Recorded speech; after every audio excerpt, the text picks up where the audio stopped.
La luna deslumbrante asoma entre los árboles.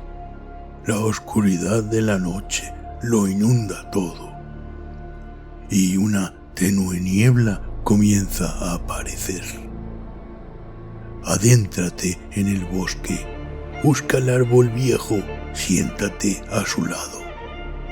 Ponte cómodo, cierra los ojos y escucha la historia que traen hasta ti las criaturas de la noche. Bienvenidos.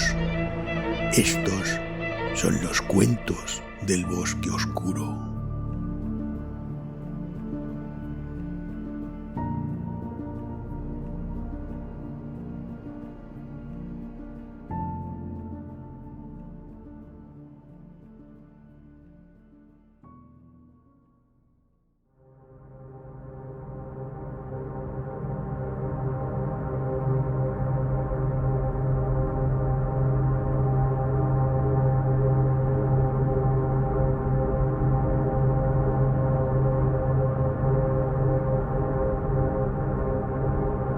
El invitado de Drácula, de Bram Stoker.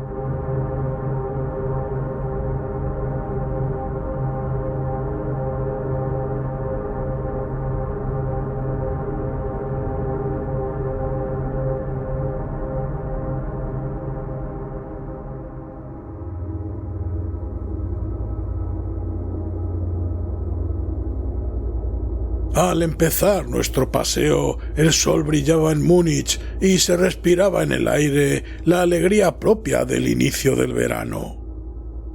Cuando estábamos a punto de partir, Herr Delbrück, el maître d'hôtel del Quatre Saisons, donde yo me alojaba, se acercó con la cabeza descubierta al carruaje y después de desearme un paseo agradable, dijo al cochero, sin soltar todavía la manilla de la puerta: «Recuerde estar de regreso antes de medianoche.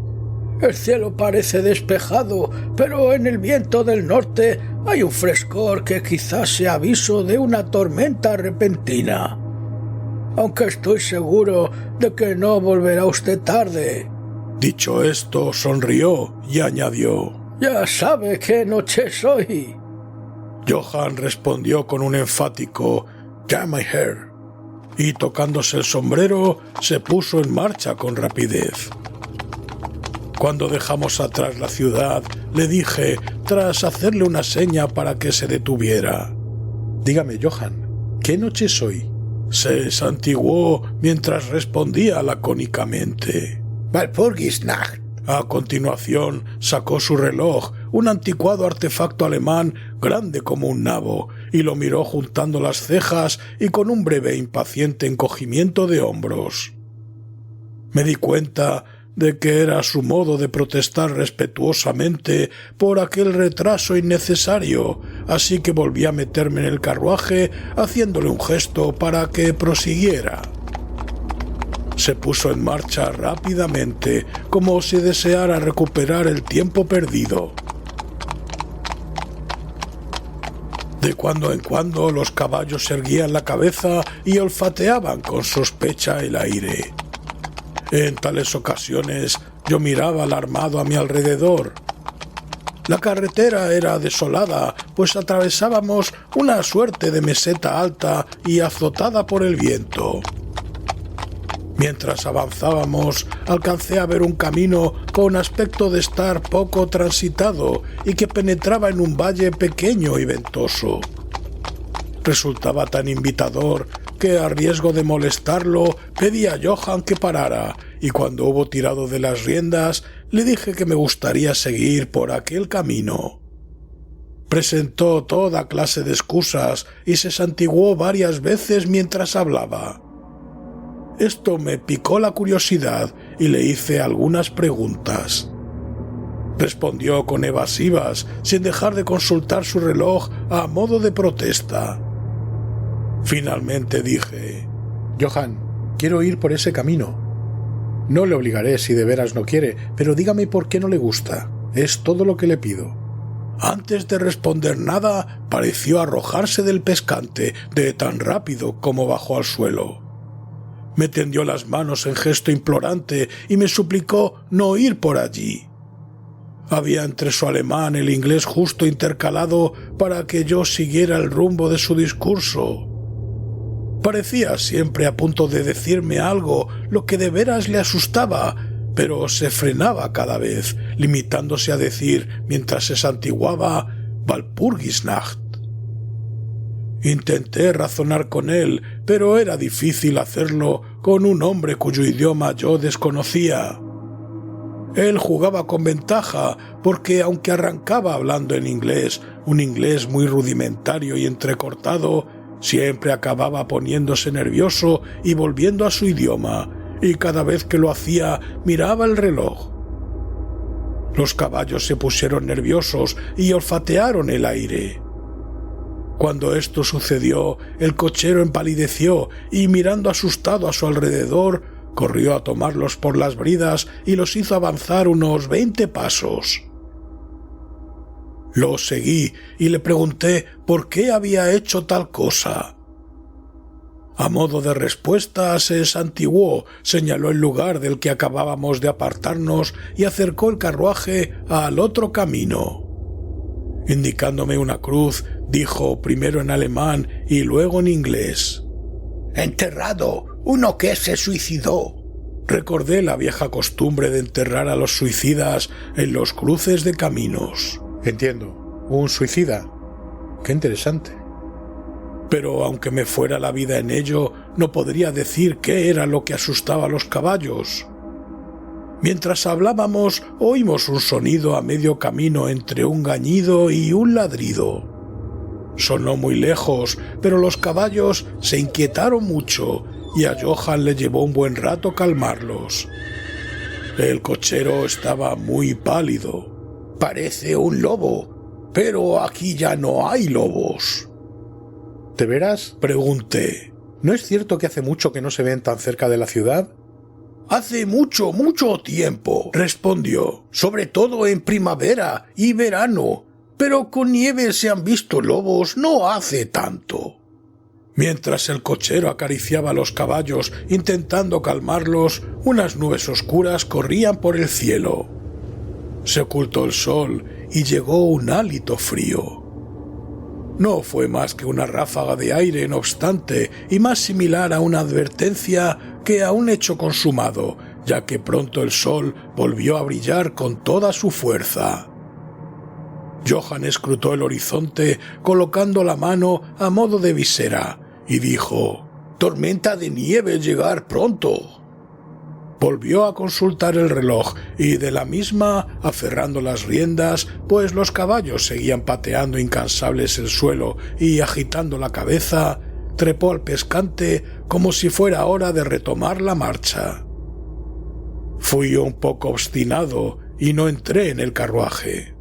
«Hábleme de a dónde lleva ese camino», dije señalando en aquella dirección. Una vez más se santiguó y farfulló una oración antes de responder: «Está maldito». «¿Qué está maldito?» «El pueblo». «¿Entonces hay un pueblo?» No. Desde cientos de años nadie vive allí». Me picó la curiosidad. «Pero dice que hay un pueblo». «Lo había». «Ya no». Se enfangó en una larguísima historia, saltando con tanta frecuencia del alemán al inglés y viceversa, que yo apenas podía entenderlo, pero a duras penas capté que hacía mucho tiempo, cientos de años, allí habían muerto muchas personas, a las que habían enterrado en el lugar. Y luego se oían ruidos bajo la arcilla, y cuando abrieron las tumbas se encontraron con hombres y mujeres aún con la piel rosácea de los vivos y la boca ensangrentada. Y después, desesperados por salvar la vida y el alma, y al decir esto se santiguó, los que quedaban huyeron a otros parajes, donde los vivos vivían y los muertos estaban muertos y no otra cosa. Quedó manifiesto su miedo a pronunciar estas últimas palabras. Cuando retomó su narración, se excitó más y más. Parecía como si su imaginación hubiera hecho presa en él, conduciéndolo a un paroxismo de miedo. Piel blanca, sudores, temblores y miradas fugaces alrededor, como si temiera que alguna presencia espantosa pudiera manifestarse a plena luz del sol y en terreno abierto. Finalmente, llevado por una desesperación agónica, exclamó «Walpurgisnacht» y señaló el carruaje para pedirme que montara. La totalidad de mi sangre inglesa se rebeló ante eso y, plantándome con firmeza, dije: «Está usted asustado, Johann, está usted asustado. Vuelva a casa. Yo regresaré por mi cuenta. El paseo me vendrá bien». Cogí del asiento del carruaje mi bastón de marcha de madera de roble que siempre llevo en las excursiones y cerré la puerta. Señalé en la dirección de Múnich y le dije: «Vuelva a casa, Johann. La Walpurgisnacht no afecta a los ingleses». Los caballos estaban más inquietos que nunca y Johann trataba de contenerlos mientras no cesaba de implorarme nervioso que no cometiera tal tontería. Me compadecí del pobre hombre, que me hablaba muy en serio, pero aún así yo no podía evitar reírme. Su inglés se había esfumado. Presa del nerviosismo, se había olvidado de que la única forma de hacerme comprender lo que sucedía era hablar en mi idioma y farfullaba en alemán. Aquello empezaba a resultar aburrido. Tras volver a señalarle la dirección, a casa, me dispuse a dejar atrás el cruce de caminos y adentrarme en el valle. Con expresión desesperada, Johann hizo dar media vuelta a los caballos en dirección a Múnich. Me apoyé en el bastón y observé cómo se alejaba. Al principio fue despacio, luego hizo aparición sobre la cresta de la colina un hombre alto y delgado. No distinguí más, estando tan lejos. Cuando se acercó a los caballos, estos empezaron a corcovear y cocear y relincharon de terror. Johann no pudo contenerlos, se lanzaron al galope por la carretera, despavoridos. Los miré hasta que se perdieron de vista. Busqué a continuación al desconocido, pero me encontré con que también él se había esfumado. Con ánimo despreocupado, di media vuelta y eché a caminar por el camino que se adentraba en el valle, por el que Johann había rehusado llevarme. No había ni la menor razón que yo alcanzara a vislumbrar para su negativa. Y no tengo reparos en decir que caminé durante las 2 horas siguientes sin prestar atención a la hora ni a la distancia recorrida y sin ver ni asomo de personas o de viviendas. Por lo que respecta al lugar, era pura desolación. Pero eso no llamó mi atención particularmente hasta que, al doblar una curva del camino, llegué a un sotillo. Me percaté entonces que, de manera inconsciente, me venía sintiendo impresionado por la desolación del paraje. Me senté a descansar y miré a mi alrededor. Advertí que hacía mucho más frío que cuando inicié el paseo. Se oía una suerte de sonido gimiente en el que se intercalaba de tanto en cuando un bramido sordo. Miré hacia arriba y descubrí que gruesos nubarrones surcaban el cielo desde el norte hacia el sur a gran altura. Había indicios de la gestación de una tormenta incipiente en un estrato elevado de la atmósfera. Estaba un poco destemplado, así que, pensando que me estaba enfriando por detenerme tras el ejercicio, retomé la marcha. El terreno por el que ahora iba era mucho más pintoresco. No había elementos llamativos que atrajeran la mirada, pero en todo imperaba una suerte de encanto. No presté atención a la hora, y sólo cuando el crepúsculo se hizo manifiesto empecé a pensar en cómo dar con el camino de vuelta a casa. La luminosidad previa había desaparecido. Hacía frío y cada vez más nubes se deslizaban por el cielo. Las acompañaba un soplido lejano, entre el que se abría paso a intervalos aquel misterioso aullido que el cochero había atribuido a un lobo. Por un instante vacilé, pero había dicho que vería el pueblo desierto, así que seguí adelante, y poco después llegué a una amplia extensión de campo abierto rodeada de colinas. Las laderas de éstas se hallaban pobladas de árboles que descendían hasta la llanura, donde formaban pequeños sotos en las pendientes y declives. Seguí con la vista al camino y vi que trazaba una curva cerca de uno de los sotos más densos y desaparecía tras él. El aire se tornó más frío y empezó a nevar. Pensé en las millas y millas de paraje desolado que había recorrido y me apresuré a buscar refugio en el sotillo que tenía delante.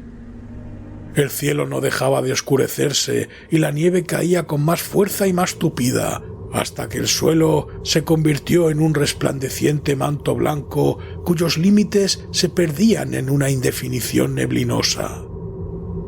El camino en aquel punto era muy rudimentario y en terreno llano sus bordes no estaban tan claros como cuando discurría por laderas, y no tardé en darme cuenta de que en algún momento me había apartado de él, pues bajo mis suelas ya no sentía una superficie dura, sino que los pies se me hundían en la hierba y el musgo. El viento arreció y su fuerza no cesó de aumentar hasta obligarme a correr para guarecerme. La temperatura se tornó helada y pese al ejercicio empecé a sufrir el frío. La nieve caía ahora muy cerrada y giraba a mi alrededor formando vertiginosos remolinos, de manera que yo apenas podía mantener los ojos abiertos. De cuando en cuando un nítido rayo rasgaba los cielos y los destellos me permitieron ver frente a mí una gran masa de árboles, tejos y cipreses sobre todo, cubiertos por una gruesa capa de nieve. Estuve pronto al cobijo de los árboles y allí dentro, en el silencio que reinaba en comparación, oí el soplido del viento en las alturas. Poco después, la negrura de la tormenta se confundió con la de la noche y poco a poco la tormenta fue pasando. Ya solo quedaban de ella unas ráfagas de viento, fuertes pero intermitentes. En tales momentos, el extraño sonido del lobo parecía multiplicarse en forma de ecos a mi alrededor. De cuando en cuando, entre la negra masa de nubes en movimiento, asomaba un lánguido rayo de luz lunar que iluminaba el lugar y me informaba de que me encontraba al borde de una densa masa de cipreses y tejos. Como había dejado de nevar, abandoné el refugio e investigué un poco. Se me ocurrió que entre todos los antiguos cimientos junto a los que había pasado, a lo mejor quedaba alguna casa que, si bien en ruinas, pudiera proporcionarme un buen cobijo para pasar unas horas. Al rodear el sotillo, descubrí un muro bajo que lo circundaba y, siguiéndolo, llegué a una abertura. Los cipreses formaban allí un sendero que conducía a la cuadrada silueta de una suerte de construcción. Pero en el momento preciso en el que alcancé a ver esto, las nubes ocultaron la luna y hube de recorrer el sendero entre tinieblas. El viento debía de ser más frío ahora, pues me puse a temblar. Pero al menos contaba con la perspectiva de un refugio, así que seguí adelante a tientas.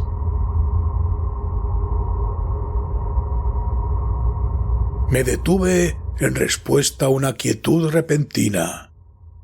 La tormenta había pasado, y simpatizando quizás con el silencio de la naturaleza, mi corazón parecía haber cesado de latir. Pero fue solo algo pasajero, pues de pronto la luz de la luna se abrió paso entre las nubes, revelándome que me hallaba en un cementerio, y que la silueta cuadrada ante mí era una enorme y maciza tumba de mármol, tan blanca como la nieve que yacía sobre ella y a su alrededor. Junto con la luz de la luna llegó el fiero lamento de la tormenta, que parecía haber retomado su curso con un aullido sordo y prolongado, como el de numerosos perros o lobos. Yo estaba impresionado y asustado, y sentí cómo el frío penetraba en mí hasta atenazarme el corazón.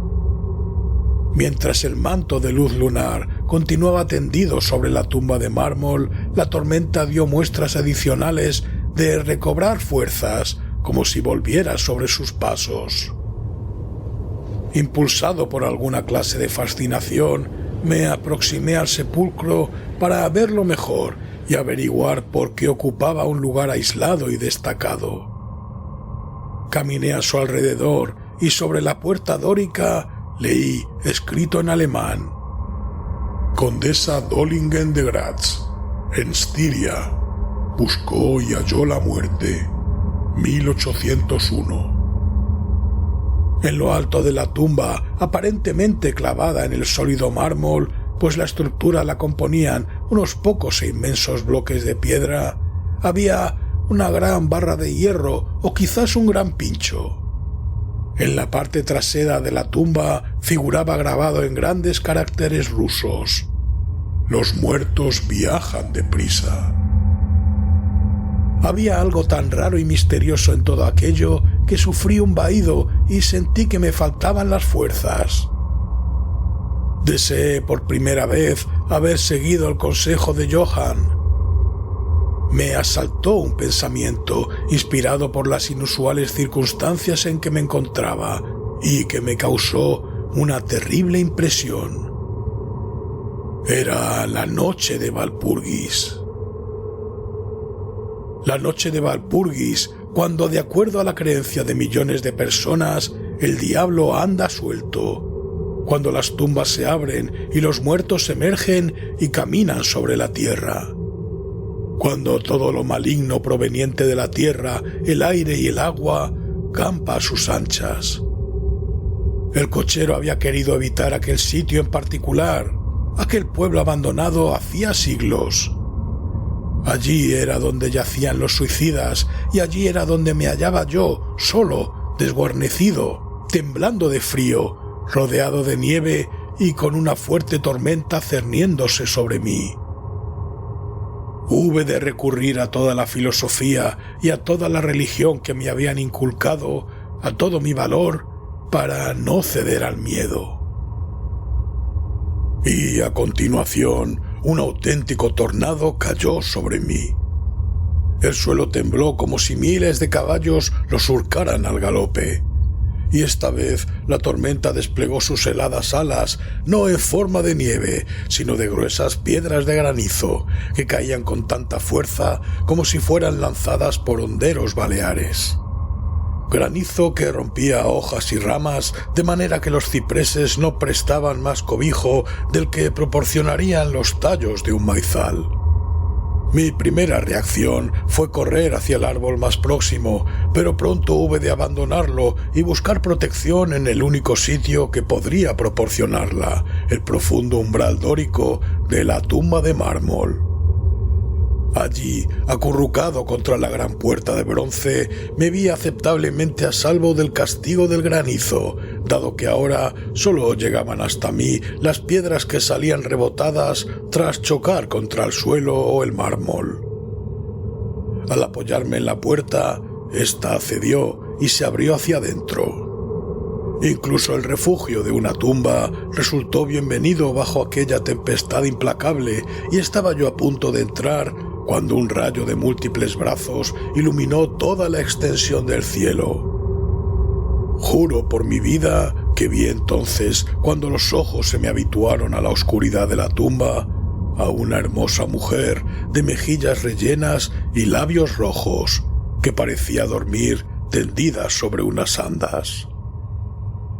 Cuando el trueno restalló en las alturas, sentí como si la mano de un gigante me apresara y me vi arrojado de nuevo bajo la tormenta. Fue todo tan repentino que antes de reponerme de la impresión, tanto moral como física, me encontré acribillado por el granizo. Al mismo tiempo, experimenté la sensación extraña e imperiosa de no hallarme solo. Miré hacia la tumba. Cayó justo entonces otro relámpago cegador que golpeó la barra de hierro que coronaba la tumba y a través de la cual descendió hasta el suelo, sacudiendo y quebrando el mármol entre una ráfaga de llamaradas. La muerta se alzó por un instante, presa de la agonía, lamida por las llamas, y su amargo grito de dolor quedó ahogado por el trueno. Lo último que oí fue esa aterradora combinación de sonidos, pues una vez más me vi atrapado por la misma presa de gigante de antes y alejado a rastras, mientras el granizo me ametrallaba y el aire reverberaba con el aullido de los lobos. La última imagen que recuerdo es la de una tenue y blanca masa en movimiento, como si todas las tumbas a mi alrededor hubieran expulsado los fantasmas de sus muertos amortajados y éstos se cernieran sobre mí a través de la blanca borrosidad del granizo. Poco a poco fui recobrando un débil inicio de conciencia. A continuación padecí un cansancio aterrador. Por unos momentos no pude recordar nada, pero lentamente recobré el uso de los sentidos. Un fuerte dolor me atormentaba los pies. No podía moverlos. Parecían paralizados. Una sensación de frío helador partía de mi nuca y descendía por la columna vertebral, y mis oídos, al igual que mis pies, estaban muertos, pero me dolían. No obstante, sentía en el pecho una calidez que, en comparación, resultaba deliciosa. Se trataba de una pesadilla física, si es que puede emplearse tal expresión, pues un gran peso sobre mi pecho me dificultaba respirar. Ese período de semiletargo pareció prolongarse largo tiempo, durante el que debí de caer dormido o desvanecerme. Experimenté a continuación náuseas, como un primer asomo de mareo y el deseo irrefrenable de liberarme de algo, no sabía de qué.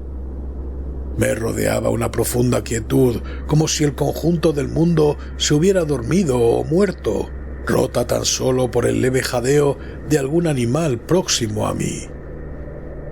Algo caliente me raspó la garganta y con ello llegó la espantosa revelación de lo que estaba sucediendo, helándome el corazón y haciéndome que la sangre me subiera en oleadas al cerebro.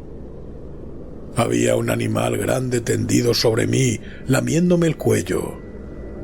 Evité moverme, una prudencia instintiva me hizo quedarme inmóvil.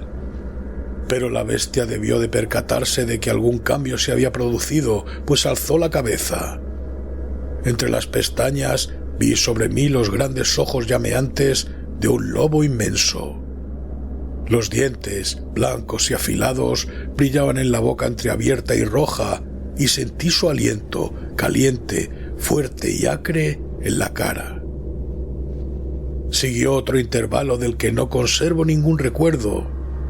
Cobré a continuación conciencia de un gruñido sordo seguido por un gañido que se repitió una y otra vez.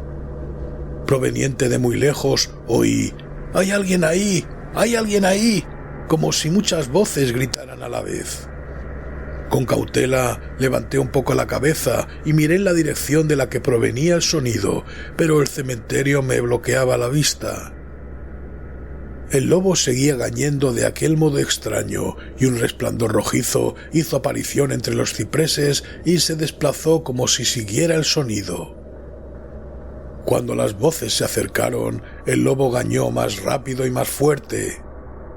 Me daba miedo hacer cualquier movimiento o ruido. El resplandor rojizo se acercó más, reflejado en el blanco pálido de la nieve. Proveniente del otro lado de los árboles, apareció una tropa de jinetes al galope, portando antorchas. El lobo se levantó de mi pecho y se alejó hacia el cementerio. Vi a uno de los jinetes, soldados a juzgar por sus tocados y los amplios capotes militares, alzar su carabina y apuntar. Un compañero le apartó el arma de un golpe y oí silbar la bala sobre mi cabeza.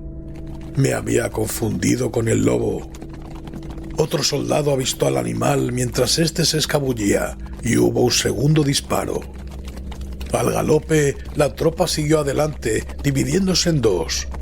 Unos en mi dirección, otros siguiendo al lobo, que desapareció entre los cipreses nevados. Cuando se acercaron traté de moverme, pero estaba inerme, pese a que podía ver y oír cuanto sucedía. 2 o 3 soldados echaron pie a tierra y se arrodillaron junto a mí. Uno me alzó la cabeza y me puso una mano sobre el corazón. «Buenas noticias, camaradas», exclamó. «Su corazón aún late».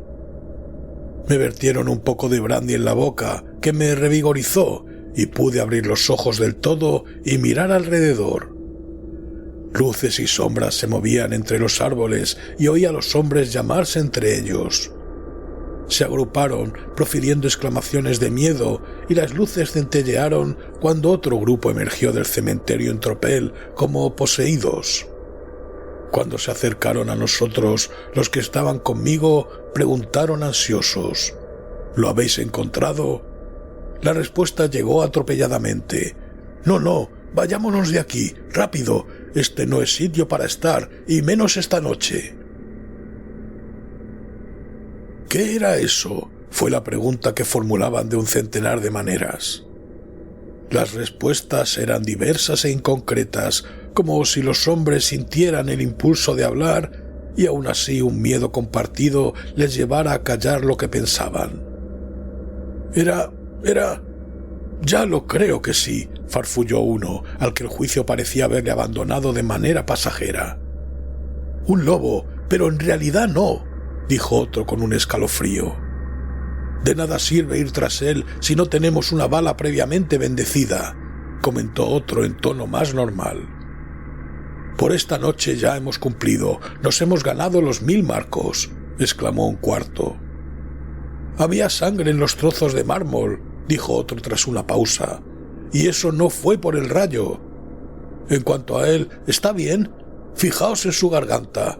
Mirad, camaradas, el lobo estaba tumbado sobre él para mantenerlo caliente».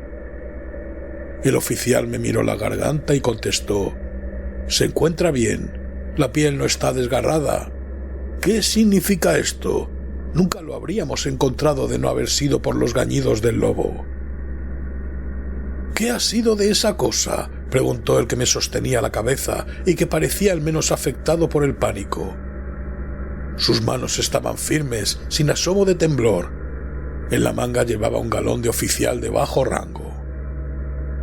«Se ha ido a su casa», respondió un hombre de rostro alargado y pálido, que temblaba de miedo mientras no dejaba de mirar a su alrededor. «Aquí hay tumbas de sobra donde puede yacer. Vayámonos, camaradas, vayámonos rápido. Salgamos de este sitio maldito». El oficial me irguió hasta dejarme sentado y pronunció una orden. Entre varios hombres me subieron a un caballo. El oficial montó detrás de mí, me sujetó entre sus brazos y dio orden de ponerse en marcha. Dando la espalda a los cipreses, nos alejamos deprisa y en formación. Mi lengua seguía rehusando funcionar, así que yo permanecía forzosamente en silencio. Debí de dormirme porque lo siguiente que recuerdo es estar en pie, sujetado por un soldado a cada costado. Era casi pleno día y al norte el sol proyectaba una lista roja sobre la extensión de nieve. El oficial decía a los hombres que no contaran nada de lo que habían visto, salvo que encontraron a un inglés protegido por un perro grande. «¿Un perro? Eso no era un perro», lo interrumpió el hombre que tanto miedo había manifestado. «Sé reconocer a un lobo cuando lo veo». El joven oficial respondió con serenidad: «He dicho un perro». «Un perro», replicó el otro irónicamente. Con la salida del sol estaba recuperando el valor. Señalándome dijo: «Mire su garganta. ¿Es eso obra de un perro, señor?». Instintivamente me llevé la mano al cuello y al tocarlo grité de dolor.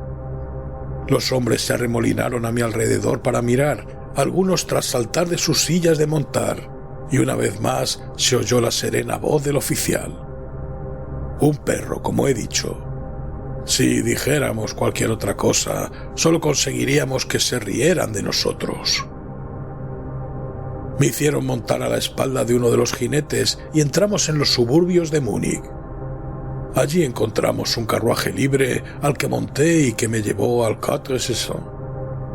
El joven oficial me acompañó, mientras que un jinete nos seguía llevando el caballo de aquel y los demás se retiraban a sus barracones. Cuando llegamos, Herr Delbrück bajó tan apresuradamente a recibirme que resultó evidente que me había estado esperando. Tomándome las manos, me condujo con gran cuidado al interior. El oficial me saludó y ya se estaba dando media vuelta para irse cuando le insistí para que me acompañara a mis habitaciones. Con una copa de vino en la mano, le di sentidamente las gracias a él y a sus camaradas por salvarme. Respondió que estaba feliz de haberlo hecho y que Herr Delbrück se había ocupado desde el primer momento de gratificar a la partida de búsqueda. Ante estas desconcertantes palabras, el maître d'hôtel se limitó a sonreír. Por su parte, el oficial adujo que el deber lo llamaba y se retiró. Herr Delbrück, pregunté, ¿cómo y por qué razón fueron los soldados en mi búsqueda? Se encogió de hombros, como si quisiera quitar importancia a lo que había hecho. Tuve la suerte de que mi amigo comandante de regimiento me concediera permiso para solicitar voluntarios. ¿Pero cómo sabía usted que me había perdido? El cochero vino a verme con lo que quedaba del carruaje, que sufrió serios desperfectos cuando los caballos se desbocaron. ¿Y solo por eso envió usted una partida militar de búsqueda? Claro que no, respondió. Antes incluso de que llegara el cochero, recibí este telegrama del boyardo que lo ha invitado a usted. Sacó del bolsillo un telegrama que me tendió y en el que leí: Bistritza, cuide usted de mi invitado. Su seguridad es de lo más preciada para mí. Si algo le sucediera o en caso de perderse, no repare usted en medios para encontrarlo y garantizar su seguridad. Es inglés y por lo tanto temerario.